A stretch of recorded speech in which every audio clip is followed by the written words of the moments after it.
And next up, Krista McIntyre. My name is Krista McIntyre. I'm the Director of Family Rights Advocacy. For those of you who do not know Family Rights Advocacy, we help out families under CPS investigation. Before I tell you a little bit more about myself, I can see different ages. Can anybody tell me if they're comfortable raising their hand if they've dealt with CPS in their time? Okay. I wanted that to happen for the people that have never experienced it. Most individuals believe that CPS only comes out if you're a child abuser. That would be great if that was the case.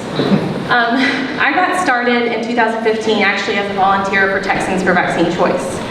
After Texans for Vaccine Choice and a bunch of moms killed 17 bills, yeah, I know, I always try to say that, nobody claps. I'm like, that's a big deal. After we killed 17 bills, several of the TFVC members started asking me personal questions about CPS and vaccines.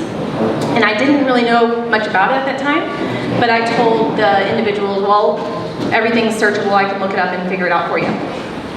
The very first family that I actually helped, outside of just me answering questions, was a family in Houston. And they called me at 1 o'clock in the morning. They were in the hospital, they had just delivered a baby by C-section, and they had chose to forego the erythromycin. If you don't know what erythromycin is, it is the eye goop that they put on infants directly after birth. If the mother has an STD, or if the mother has an STD and a vaginal birth, she could potentially pass the STD onto the infant in the eyes. So the medication is a preventative medication. This mother did not have a STD, and she had a C-section. There was no reason for this medication. When she called me, she had already caved due to the threat of a CPS phone call and given the infant the medication. So I told her, I said, I don't believe this is going to be over just because you gave the baby the medicine. And it wasn't. 4 months later, the family was still being investigated by the department. They saw the family's children naked. They took pictures of their children. They wanted them to submit to a psychological evaluation, and they went through the house and marked off several other check boxes to conduct their investigation. That family was perfect. They had no criminal record, they had no CPS history, they were beautiful to look at, they were wealthy, and they were completely railroaded by the system. I had to call a state senator to get it to stop. They had even hired an attorney at one point during the investigation because I felt like it was time, and the attorney was telling them the same thing that I was telling them, which was, well, you have nothing to hide, just let them in. It took me calling a legislator to say, please help this family. That family inspired me to continue to help other families. So to date, my advocates and I have helped over 500 families, most of them without an attorney. And the reason why that's important,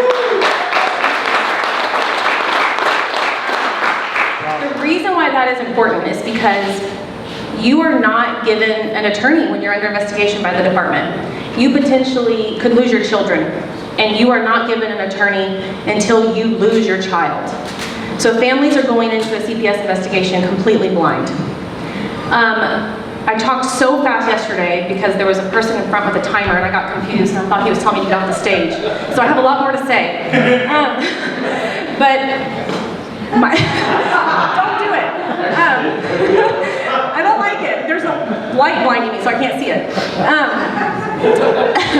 The first year that I was helping families, it typically was due to vaccine refusal or erythromycin refusal. And those were easy to me because I was like, well, this is silly. It's your right to deny medical procedure, and I got really good at helping them with that. And then we changed the law regarding erythromycin. The reason why CPS was being called on families was because there was a law that was put in place that said if the healthcare provider does not apply the medication to the infant, they could be charged with a Class A misdemeanor. So it was a CYA situation. It had nothing to do with protecting the child.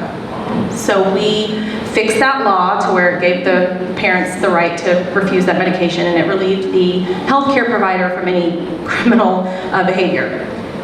After that was situated, my investigations went from helping only erythromycin refusal to helping families with real problems. And that's where my heart and soul is. CPS gets involved with families that are dealing with marriage problems, which y'all may not have known that. They get involved not just for domestic violence, but just marriage problems. They get involved for drug addiction and alcohol addiction. You would be very surprised to know that there are so many people that are very functioning, wealthy, white-collar drug addicts or alcoholics. I do not advocate for addiction of any kind. But when the department comes in because something has fallen through the cracks and there's an addict in the home, their way of handling it is to destroy the family. They put the family in services, and these services are done without due process. Families, again, are going into this with no attorney. Once they are in these services, the department is financially incentivized to keep them in services. So they keep finding something wrong to keep them in services. 80,000 families last year were in family-based safety services. That means the state of Texas believes that 80,000 families, that doesn't include the children, just the mom and dad, or the family as a whole. 80,000 families were not capable of governing themselves. Service providers through the department are making a lot of money. Caseworkers are not held accountable for lying. They're not held accountable for committing perjury or falsifying affidavits. And I believe that to be true because if they were being held accountable, then we would have no problem for these families to be in services. In my opinion and experience, they're encouraged to find a problem.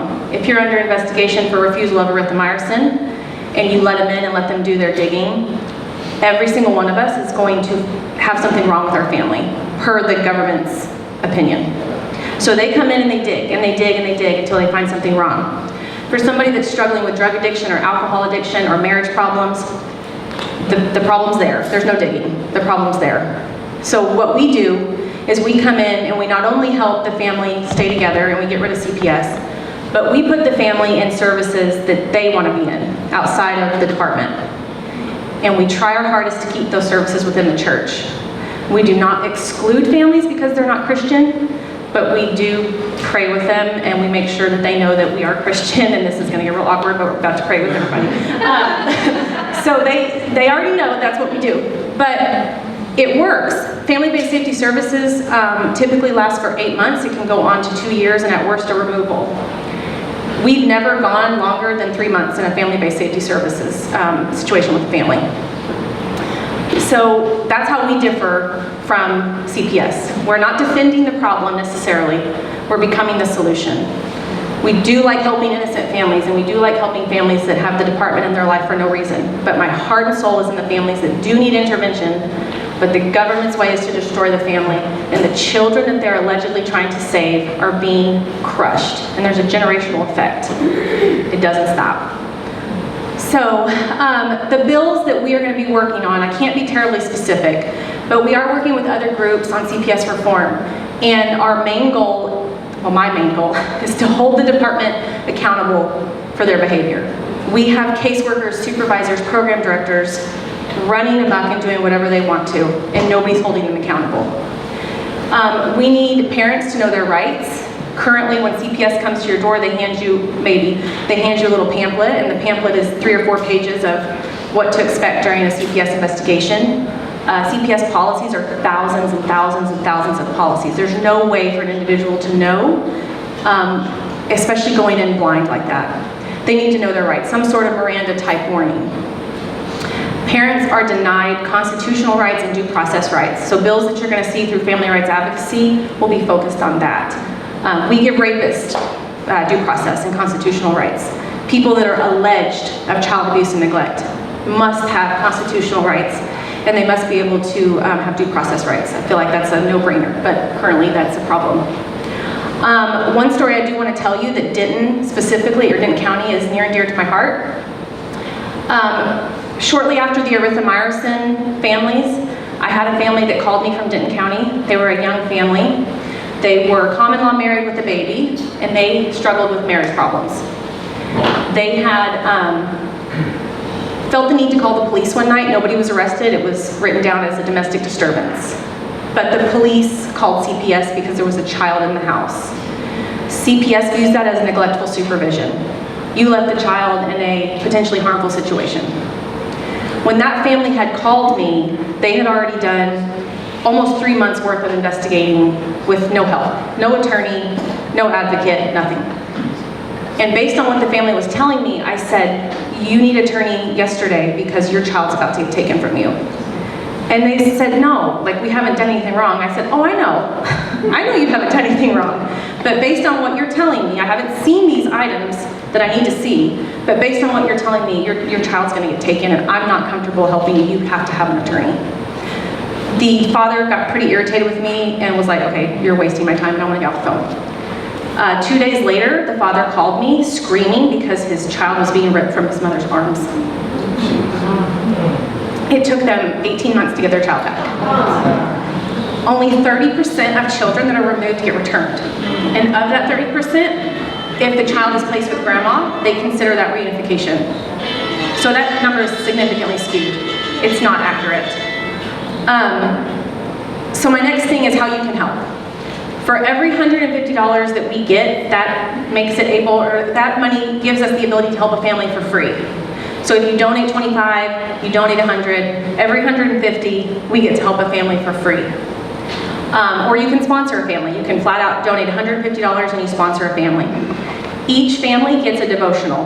One of my board members wrote a 30-day devotional to help families just try to be at peace during the investigation. Investigations typically last 30 days, so that's why it's 30 days. We also would love donations to get to Austin.